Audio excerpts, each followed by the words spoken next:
At the foundation of citizenship lies the ethos: the noblest fate that a man can endure is to place his own mortal body between his loved home and the war's desolation. These words predate the Terran Federation, but any teacher of history and moral philosophy would say that basic truths cannot change, and once a man of insight expresses one of them, it is never necessary, no matter how much the world changes, to reformulate them.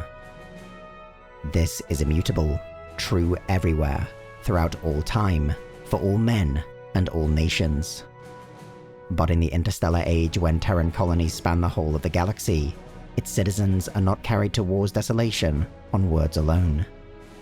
They are instead borne aloft on Corvette transports bearing the name of ancient heroes: Cromwell, Giap, Hood, Yamamoto, Mitchell, Geronimo, Audie Murphy, and Rodger Young. Though the class designation of these ships has not yet been disclosed, they fulfill a predominant role within the Federal Navy, that of Corvette transport. They are employed to land and then support ground and aerospace forces on enemy territory by means of a planetary assault. While capable of performing secondary roles, including that of communications relay or underway replenishment, their higher operational cost makes them unsuitable for such auxiliary tasks in anything other than a short-term basis. Ships of the Rodger Young type represent a compromise between the Navy, which prefers larger regimental troopships, and the mobile infantry, which favors smaller one-platoon craft. Corvette transports roughly split the difference, able to ferry a single mobile infantry battalion and its accompanying equipment, or roughly 1,500 less encumbered passengers. Its troop complement can be ferried to a planetary surface by the Corvette's organic air wing, consisting of 18 Viking landing boats and 9 Skyhook retrieval boats. A Corvette transport's hull is long and narrow, marked by a distinctive angular bow, in which the ship's bridge is located. Hangars and landing bays line the ventral hull of the bow, with 9 located on both the port and starboard sides. Its midship and stern are comparatively skeletal, with a more utilitarian arrangement. Protruding notably from this section is the ship's communication and sensor tower, as well as 4 engine modules. Each engine module is able to articulate independently to achieve greater maneuverability, and includes a smaller thruster port on its front for reverse maneuverability. The armament of a Rodger Young type Corvette transport is minimal, limited to 4 dual cannons on its bow, and several others distributed across its sides. These are intended as weapons of last resort, however, with the ship's role precluding it from engaging in anti-starship warfare whenever possible. At least 2 variants of the Corvette transport are operated by the Federation Navy, each making major alterations to the midship section directly behind the vessel's bow. In place of the reactor normally located here, the first variant includes a large upper flight deck, increasing the complement of the ship by an additional squadron of F-76 Thunderbolt fighter bombers. Ships of this subclass are able to further support mobile infantry operations with air cover, or provide naval aviation to escort the vessel itself and its accompanying fleet.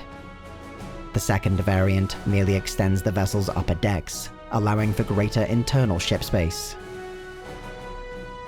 In peacetime conditions, some of these starships, usually operating without any mobile infantry detachment, were assigned to patrols on the Federation's frontiers. Most, however, were kept in reserve, either in the solar system, or forward deployed to battle stations within the Arachnid Quarantine Zone. At the outbreak of the Arachnid War, Corvette transports formed the mainstay of the Federation's invasion fleets. In planetary landings on Clendathu and P. Ventumonis, intelligence failures caused these ships to suffer heavy losses. Over the course of the war, the Arachnids would display a particular aptitude for launching plasma into orbit at precisely the moments when the transports were in formation and most vulnerable. By the Second Battle of Clendathu, the Rodger Young type had been supplemented by the Athena class. Nevertheless, the older vessels remained a significant component of Terran battle groups and were highly prized both within the fleet and the mobile infantry. While some, particularly those in the Navy, argue that the successful use of the Q-bomb has the potential to make Corvette transports and the mobile infantry itself obsolete, It only takes a cursory review of history and moral philosophy to prove otherwise. War has never been violence and killing, pure and simple. War is controlled violence for a purpose. This is immutable, true everywhere, throughout all time, for all men and all nations. And so, for as long as the Terran Federation possesses the will to survive within the galaxy, there will forever be a need for vessels to transport its citizens to fight in war's desolation.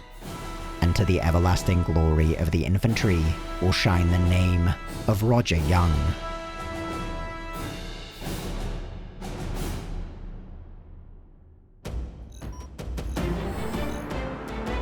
In Arsenal, the Templin Institute investigates the weapons, vehicles, and other constructs from across alternate worlds.